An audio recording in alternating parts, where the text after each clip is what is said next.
Good evening, everyone. Colonel Aldous Valor here. So, over the past couple of days, I've been using my alternate self to slowly amass a private army of misguided young men who are all fans of Call of Duty. Turnout has been wanting, though, because over here, Call of Duty isn't a thing. But yes.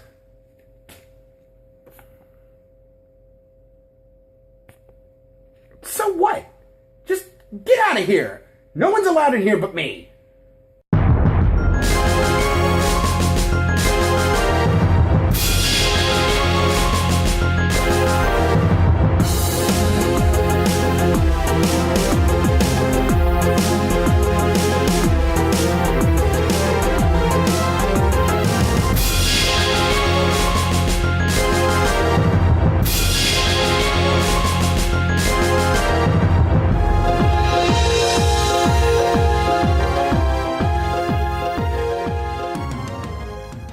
This is a video response to Bible Thumping Wingnut. I'm sure some of you may have heard of him. A few days ago, this fucker publishes a video asking people to tell him what marriage means to them, what it can be, what it should be, etc. Remember, he asked them. And then he posts his response. All four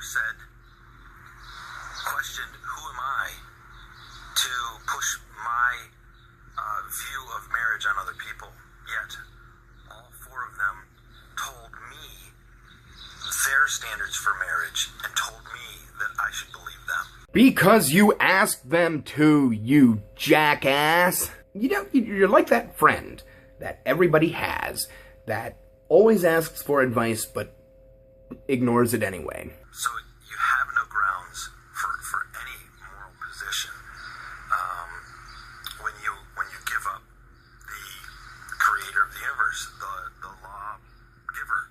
This whole shameless publicity stunt was nothing more than a poorly articulated excuse to segue into the topic of objective morality. It was never about marriage. It was never about encouraging a dialogue. It was simply a poorly written excuse to tell atheists that it's impossible for them to have a grasp on right and wrong. Under objective morality and Colossians 3, you, Bible-thumping wingnut, are morally wrong every time you masturbate to interracial midget porn. The whole idea of objective morality is dependent upon the idea of right and wrong always at all times being black and white. We know this simply is not the case because 100 years ago, it was wrong for a woman to show ankle. Oh my God, her calves are bare! But this is wrong because morality, as we know, is the result of an evaluation process. A simple way to illustrate this point is by asking a question.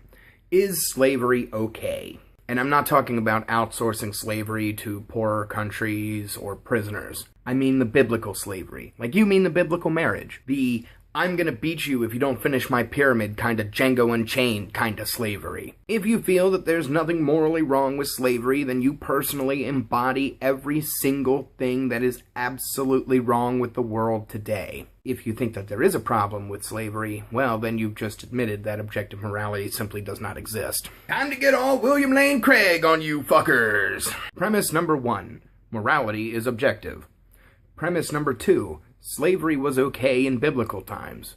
Conclusion, from 1 and 2, slavery is okay today, right? I mean, that's how it works. That's what it means, isn't it? The reason why Old Testament society is wrong and today's society is right, well, it's not, but it's close, is because we don't live in the Bronze Age anymore. Again, right and wrong changes over time. As we get new information, our perspectives change. One could argue that rape is always wrong, unless it happens in the Bible.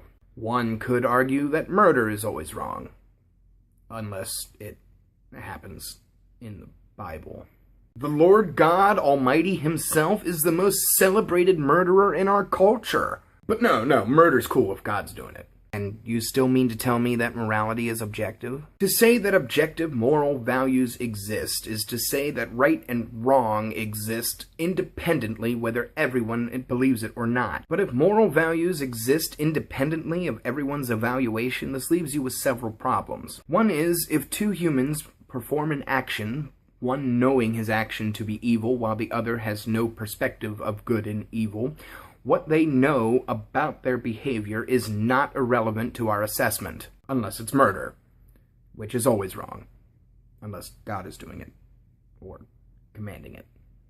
The idea of evil is only relevant to an agent's understanding of it, which is one reason why we don't judge non-human animals by human standards. And that's not an unjustifiable bias, it's a relevant difference. You can condemn society all you want for making up its own rules, but you'll be the first one to miss it if it's gone. Your views of right and wrong would go right out the window if the rules of society were lifted.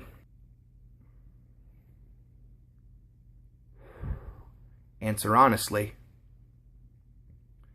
Would you hesitate to kill me if I was the only thing that stood between you and a meal for you and your family?